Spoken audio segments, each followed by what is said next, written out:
नाजरीन, अवामी न्यूज़ में खबरनि जो सिलसिलो जारी है। इन वक्त असीं तव्हांखे राणीपुर में खबर ॾींदा हलूं त राणीपुर में पीर सैयद अनवर अली शाह जीलानी पंहिंजी रिहाइशगाह ते प्रेस कॉन्फ्रेंस कंदे चयो त मुंहिंजे मथां ग़लति इल्ज़ाम लगाया विया आहिनि। शेख बिरादरी जा माण्हू असांजी ज़ाती ज़मीन ते आरज़ी तौर वेठल हुआ। असां हिननि खे ग़रीब सम्झी रहण लाइ घर ॾिनोसीं, जंहिं ते हू कब्ज़ो करे वेही रहिया आहिनि। कुझु ॾींहं अॻु मूं पंहिंजे घर आॾो मिटी लाराई हुई, जंहिं ते ओशाक शेख मुंहिंजे ख़िलाफ़ नाज़िबाना लफ़्ज़ इस्तेमालु करे मुंहिंजे मथां हमिलो करण जी कोशिशि कई है। मूं वटि स्टाम्प पेपर मौजूद है जंहिंमें ओशाक शेख जी लिखत है त असां ग़रीब बचड़े वाल आहियूं, कुछ टाइम ॾियो त असां जगह ॻोल्हे वठूं, पोइ उते वेंदासीं। 3 महीने जो वक़्तु वरितो हो। असां त वक़्तु गुज़रण बावजूद बि ग़रीब सम्झी हिननि खे न उथारियो। हाणे जॾहिं मां उते अॾावत करण जो इरादो कयो त ही बेगुनाह मुंहिंजे ख़िलाफ़ प्रोपगंडा करण शुरू करे छॾियो है, जंहिं सां मुंहिंजी साख खे नुक़सानु पहुचियो है। असां शरीफ़ माण्हू आहियूं, हिननि ख़िलाफ़ कानूनी कार्रवाई कई वञे।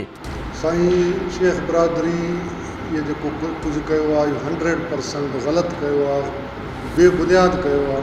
इन जी स्टोरी ईअं आहे जो काफ़ी अरसो पहले 95-96 में तक़रीबन हे आया मोदी त साईं असांखे तव्हां हिते वेहण ॾियो, तव्हांजा वॾा महिरबानी, असांखे जेसिताईं हिकु जाइ वग़ैरह थिए असांखे हिते पाड़े में वेहण ॾियो। असां चयोसीं बाबा भली सदाईं वियो, साईं जा माण्हू वेहंदा आया, हे असांखे पाड़े में वेठा। उन खां बाद में खे चऊं था त बाबा हे अॻिना तव्हांजे इज़त वारनि जे पाड़े में वेहण जे क़ाबिल न आहिनि, उथी वञो। मीर मोहम्मद साहब अची हिननि खां ओसियाक शेख वज़ीर शेख खे घुरायो, उन्हनि जूं सयूं वठी 2 महीननि जी उन्हनि खे मोहलत ॾिननि त बाबा 2 महीननि में तव्हां उथी वेंदो।